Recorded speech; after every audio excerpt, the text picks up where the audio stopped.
ओम शांति। आज 23 जून 2020 की साकार मुरली है।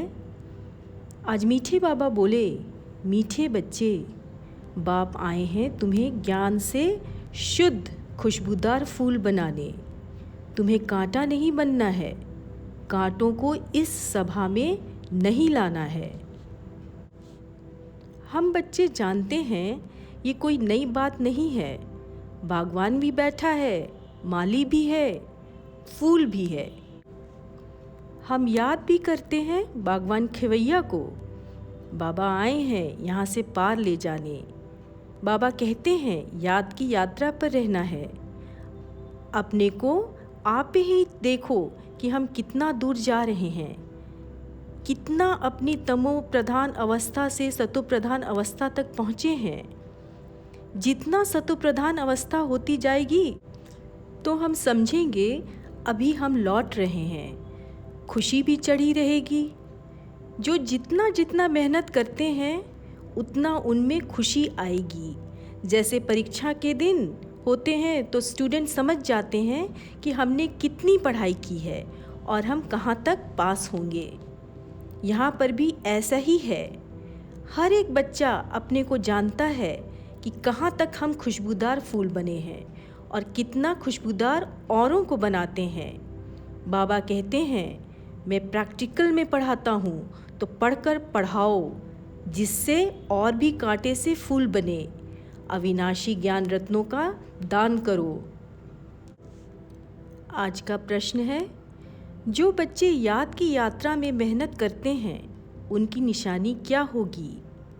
बाबा ने उत्तर दिया, याद की मेहनत करने वाले बच्चे बहुत खुशी में रहेंगे। बुद्धि में रहेगा कि अभी हम वापस घर लौट रहे हैं, फिर हमें खुशबूदार फूलों के बगीचे में जाना है।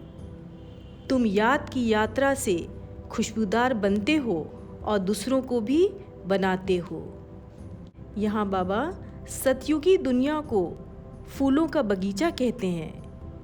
पहले अपनी अवस्था बनानी है, फिर गुणों की खुशबू फैलानी है। खुशबूदार फूल कितने अच्छे लगते हैं, उनकी खुशबू से ही हम खुश हो जाते हैं।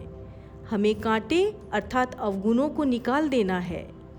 धैर्यता, मधुरता, नम्रता, सरलता, ये सब खुशबू है जो कि हमसे आनी चाहिए। धारणा के लिए मुख्य सार। पहला, रूप बसंत बन अविनाशी ज्ञान रत्नों का दान कर महादानी बनना है।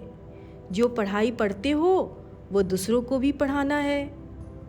दूसरा, किसी भी बात में मूझना व डरना नहीं है। अपनी संभाल करनी है।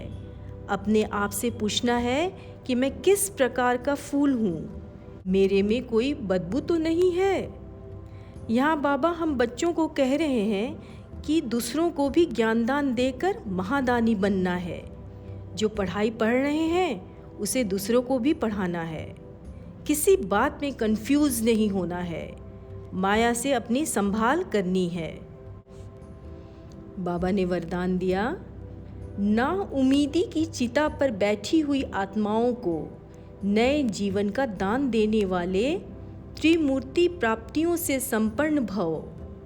विस्तार में, संगम युग पर बाप द्वारा सभी बच्चों को एवर हेल्दी, वेल्दी और हैप्पी रहने का त्रिमूर्ति वरदान प्राप्त होता है। जो बच्चे इन तीनों प्राप्तियों से सदा संपन्न रहते हैं उनका खुश नसीब हर्षित मुख चेहरा देखकर मानव जीवन में जीने का उम्मीद, उमंग, उत्साह आ जाता है। क्योंकि अभी मनुष्य जिंदा होते भी ना उम्मीदी की चिता पर बैठे हुए हैं। अब ऐसी आत्माओं को मरजीवा बनाओ, नए जीवन का दान दो।